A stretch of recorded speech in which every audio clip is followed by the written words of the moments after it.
अब न्याय दर्शन के अंदर नहीं, जितने भी प्रकार के हमारे दर्शन है, प्रत्येक दर्शन के अंदर अलग अलग प्रकार के पदार्थों की गणना है, अलग अलग प्रकार के पदार्थों का स्वरूप है, अलग अलग प्रकार के प्रमाण, पदार्थ, द्रव्य इत्यादि उसमें बताए गए हैं। तो सबसे पहले हम देखते हैं कि न्याय जो दर्शन है, न्याय दर्शन कितने प्रकार के पदार्थों को इस प्रकृति में मानता है। हर अभी जैसे हम देखें नॉर्मली सामान्यतः जो हम सभी स्वीकार करते हैं वो क्या है, वो आप पूछेंगे पदार्थ कितने होते हैं तो बोले 5। कौन कौन से होते हैं? पृथ्वी, जल, वायु, आकाश और तेज। ठीक है, पदार्थ मतलब एलिमेंट्स। तो ऐसे 5 प्रकार के एलिमेंट्स हम सभी स्वीकार करते हैं। लेकिन अब दर्शन जो शब्द है, मैंने पहली कक्षा में आपको बताया कि दृश्यते अनेनिति दर्शनम, जिसके द्वारा देखा जाता है, जो हमें बस दर्शन को दूसरे शब्द में आप ऐसे बोल सकते हैं कि जो नजरिया होता है उसको दर्शन कहते हैं। तो हर व्यक्ति का नजरिया अपना अलग होता है।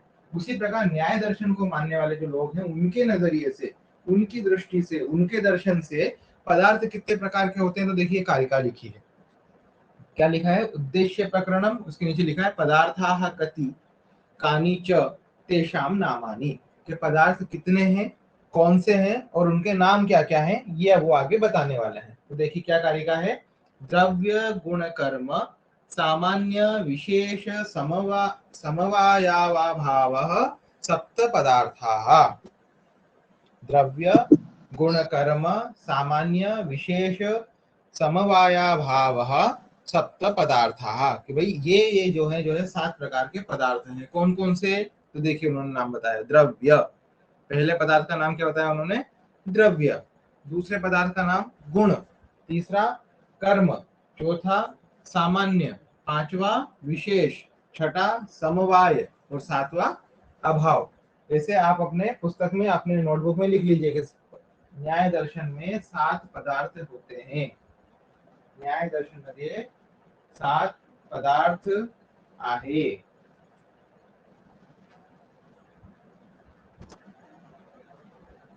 और 1 2 3 करके उसमें नंबरिंग कर लीजिए। पहला द्रव्य, दूसरा गुण, द्रव्य गुण, तीसरा कर्म, चौथा सामान्य,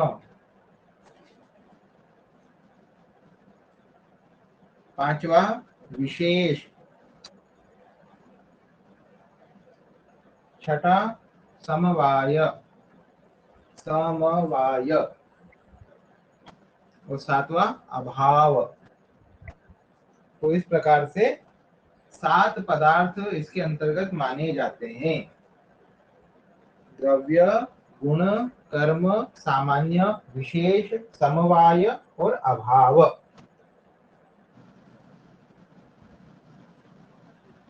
ठीक है, अब परीक्षा में आपसे पूछा जा सकता है न्याय दर्शन में कौन कौन से 7 पदार्थ होते हैं। तो आपको ये 7 पदार्थों के वहां पर नाम लिखने हैं, द्रव्य गुण कर्म सामान्य विशेष समवाय और अभाव। अथवा आपसे ये कारिका पूछी जा सकती है कि द्रव्य गुण कर्म सामान्य विशेष समवाया भावाः सप्त पदार्थाः। या कारिकामध्ये काय लिहिलं आहे अथवा किसका वर्णन है, किसके विषय में बताया गया है, तो इसको आपको थोड़ा संक्षिप्त टिप्पणी लिखा। ऐसा एक क्वेश्चन आता है, एक प्रश्न आता है परीक्षा में, संक्षिप्त टिप्पणी लिखा। तो उसमें ये पंक्ति आपको दे सकते हो कि द्रव्य गुण कर्म सामान्य विशेष समवाया भावाः सप्त पदार्थाः। या कारिकावर संक्षिप्त टिप्पणी लिखा। ऐसा प्रश्न होगा तो आपको, ऐसा अगर प्रश्न आएगा तो आपको क्या करना है? सिर्फ इतना लिखना है कि न्याय दर्शन के अनुसार, आपको ये सब मराठी में लिखना है, मैं आपको हिंदी में पढ़ा रहा हूँ लेकिन आपको लिखना मराठी में है। न्याय दर्शन के अनुसार पदार्थों की संख्या 7 बतलाई गई है, उनके नाम इस प्रकार हैं: द्रव्य गुण कर्म सामान्य विशेष समवाय और अभाव। ठीक है, आगे देखो, आगे लिखा है द्रव्येति। अब द्रव्येति से वो क्या बताना चाहते हैं? देखो, द्रव्येति एते सप्त पदार्थाः इत्यन्वयः, ये सब जो है 7 पदार्थ हैं। ऐसा अन्वय हम कर सकते हैं। अत्र पदार्थ पदेन पदस्य अर्थः अभिधेयः। अत्र मतलब यहाँ इस कारिका में पदार्थ पदेन पदार्थ पद के द्वारा पदस्य अर्थः प्रत्येक पद का जो अर्थ होता है वह अभिधेय है, मतलब ऐसा माना गया है। पदार्थ इति व्युत्पत्त्या अभिधेयत्वं पदार्थस्य लक्षणं लभ्यते। इस व्युत्पत्ति के द्वारा पदार्थ का लक्षण हमें प्राप्त होता है। क्या लक्षण प्राप्त होता है कि पदस्य अर्थः इति पदार्थः, ये हमें इससे प्राप्त होता है। आप लिख लीजिए अपनी नोटबुक में पदार्थ किसका, पदार्थ की व्युत्पत्ति क्या है, तो लिख लीजिए आगे पदार्थ देश पदस्य अर्थः इति पदार्थः।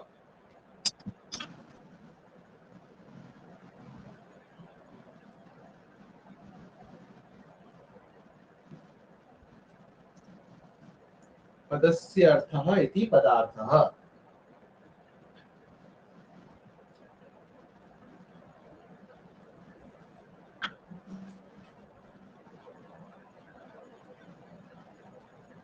ठीक है, आगे देखिए। अभिधा च ईश्वरेच्छा तद्विषयत्वं च सकल पदार्थेषु अस्ति इति लक्षण समन्वयः। अब इसमें जो है अभिधा, अब अभिधा तो आप लोगों को मालूम नहीं है, तो थोड़ा सा मैं आपको बता देता हूँ कि अभिधा क्या होती है। देखिए, कोई भी शब्द होता है, उस शब्द के अंतर्गत उसकी एक विशेष शक्ति होती है। शक्ति मतलब जिसके द्वारा वह अपने अर्थ को प्रकट कर पाता है।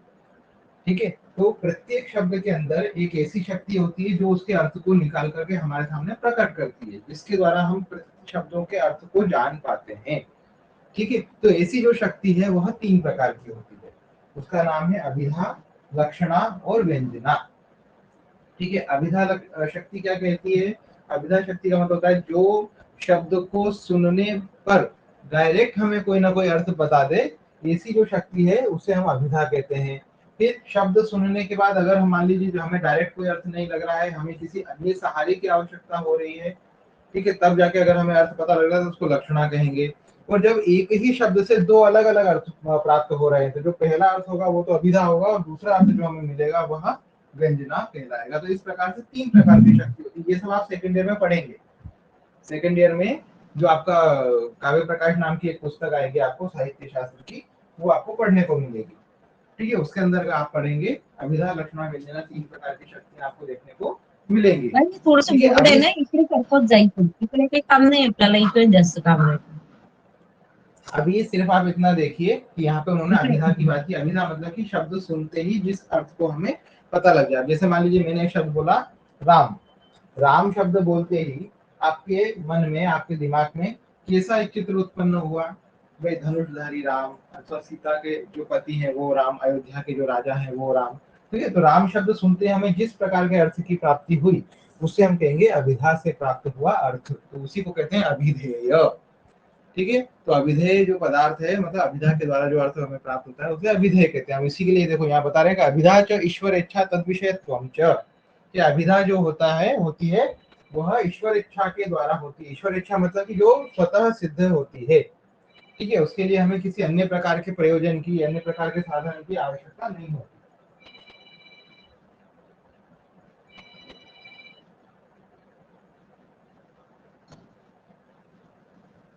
ठीक है, उसको कहते हैं अभिधा, है ना। तो अभिधा च ईश्वर इच्छा तद विषयत्वम च, और उसका जो विषय है वो भी ईश्वर इच्छा से प्राप्त होता है, मतलब कि स्वतः सिद्ध होता है।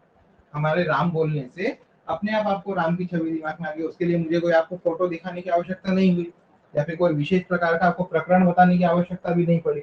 मैंने जैसे ही राम बोला, स्वतः आपके मन में उसका चित्रण आ गया, आपको उसका अर्थ समझ में आ गया, किसी हमें दूसरे सहायता की आवश्यकता नहीं हुई। ठीक है, वे तद्विषयतम जो सकल पदार्थेषु अस्ति इति लक्षण समन्वयः, कि अभिधा के द्वारा जो प्राप्त अर्थ होता है वह सभी पदार्थों में होता ही है। ठीक है, अभिधा जो है वो सभी पदार्थों में होती ही है, उसके लिए अलग किसी प्रकार के लक्षण के समन्वय की, लक्षण के प्रयोजन की आवश्यकता नहीं होती। ठीक है, मैं अगर आपको बोलूं कि जल पीजिए, तो जल पीजिए मतलब पानी पीजिए, ऐसा बोलने पर आप दूध नहीं पिएंगे। ठीक है, या कोको कोला इत्यादि नहीं पिएंगे। आपको पानी के लिए बोला जाए तो आप पानी को पहचानते हैं। तो प्रत्येक पद का जो अर्थ होता है, सामान्य अर्थ, वह सभी लोग जानते हैं, उसके लिए विशेष लक्षणों की आवश्यकता नहीं होती, ऐसा वो बताना चाहते हैं। ठीक है, तो अभी हमने 7 प्रकार के पदार्थ देख लिए। ठीक है, और पद का अर्थ को पदार्थ कहते हैं, पदार्थ कितने प्रकार से होते हैं, पदार्थ का अर्थ कैसे निकाला जाता है, यहां तक हमने पढ़ लिया है। ठीक है, आप चाहें तो ये चीज लिख सकते हैं, 7 पदार्थ आपने लिख लिए होंगे, और पदार्थ शब्द की व्युत्पत्ति आपने लिख ली होगी, पदस्य अर्थः इति पदार्थः, और शब्द प्रत्येक शब्द की 3 शक्तियां होती है, उसके नाम मैंने बताया, वो नाम भी आप लिख लीजिए। प्रत्येक शब्द की 3 शक्तियां होती है, या शब्दों के अंतर्गत 3 प्रकार की शक्तियां पाई जाती है। इसका बहुत स्पिरिट, डिटेल में डिस्क्रिप्शन हम पढ़ेंगे सेकेंड ईयर में, क्योंकि शब्द भी 3 प्रकार के होते हैं, इसलिए उनके अर्थ भी 3 प्रकार के होते हैं। तो अभी सिर्फ आप लिखिए कि शब्द की जो शक्ति है वह 3 प्रकार की है। पहली शक्ति अभिधा, दूसरी लक्षणा, तीसरी व्यंजना।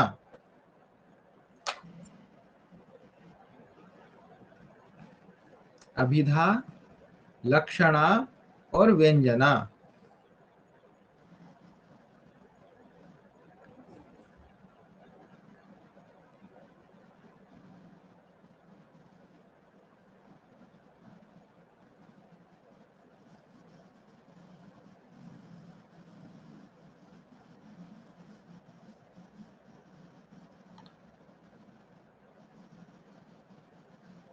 लिखा अभिधा, लक्षणा, व्यंजना, और ये 7 प्रकार के पदार्थ आपने लिख लिए होंगे। त्या मुलाला साहित्य दिलं तर सही घेतली का?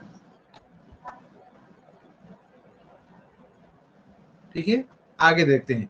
द्रव्याणि कति, कानि च तानि। अब अगला प्रश्न क्या है कि द्रव्य कितने होते हैं। अब पहला जो हमने पदार्थ लिखा ना, पदार्थ के अंदर पहला पदार्थ कौन सा है, द्रव्य।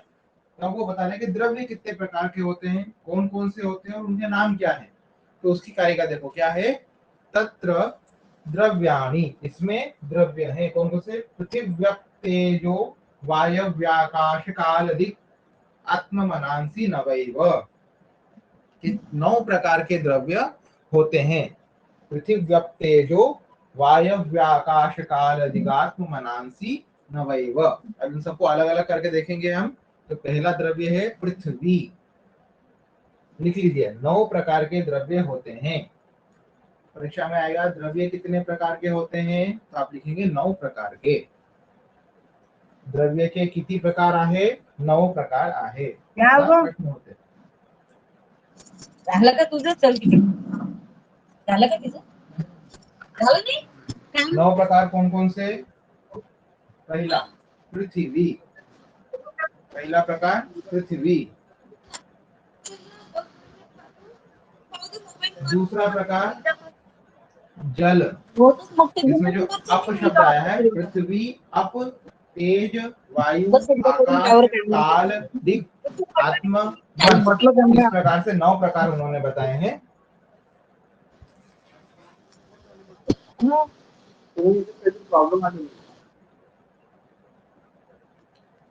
इस प्रकार से 9 प्रकार उन्होंने बताए हैं इसके द्रव्य के। पहला लिखिए पृथ्वी, दूसरा अप, अप लिख करके कोष्टक में लिख लीजिए जल।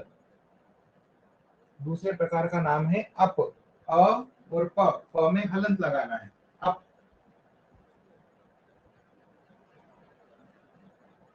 अप, अप लिखने के बाद कोष्टक में लिख लीजिए जल, अप का मतलब होता है जल। तीसरा लिखिए तेज, पृथ्वी अप तेज। चौथा वायु, पृथ्वी जल तेज वायु। पांचवा आकाश, पृथ्वी जल तेज वायु आकाश। छठा काल, काल मतलब समय, छठा है काल। अभी तक तो हम 5 ही प्रकार के पदार्थ मानते आए हैं, ये छठा उन्होंने बताया काल। तो कितने हो गए, पृथ्वी जल तेज वायु आकाश और काल। सातवां है दिक्, दी, द में छोटी की मात्रा और क में हलंत लगाना है, दिक्। ये है हमारा 7वां द्रव्य दिक्। दिक् का मतलब होता है दिशाएं, दिक् मतलब दिशाएं। आठवां आत्मा, आठवां प्रकार क्या है? आत्मा। और नवा प्रकार है मन। नौ प्रकार के द्रव्य हैं, नवा प्रकार है मन। ठीक है, पुनः एक बार देखिए, हम गिनते हैं। पहला पृथ्वी, दूसरा अप, अप मतलब जल, तीसरा तेज, चौथा वायु, पांचवा आकाश, छठा काल, सातवां दिक्, दिक् मतलब दिशाएं, नवा आठवां आत्मा और नवा मन। इस प्रकार से 9 द्रव्य होते हैं। कारिका देखिए, तत्र द्रव्याणि पृथिव्यप तेजो वायव्याकाश काल अधिकात्म मनांसी नवैव। ठीक है, नव एव, इस प्रकार से द्रव्य 9 प्रकार के ही हैं। पृथ्वी, अप, तेज, वायु, आकाश, काल, दिक्, आत्म मतलब आत्मा और मन।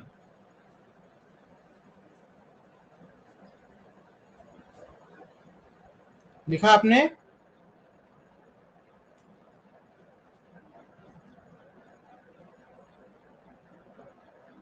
हाँ सर, लिखा। तो इस प्रकार से 9 द्रव्य हमने पढ़ लिए। ठीक है, 9 प्रकार के द्रव्य होते हैं, 9 प्रकार के द्रव्य हो गए।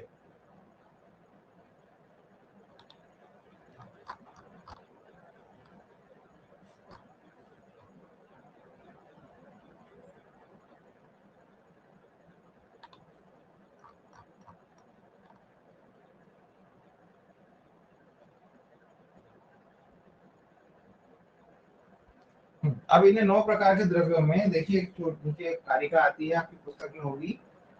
तत्रेति, तत्र सप्त पदार्थ मध्ये इत्यर्थ, द्रव्याणि नवैव इति अन्वयः।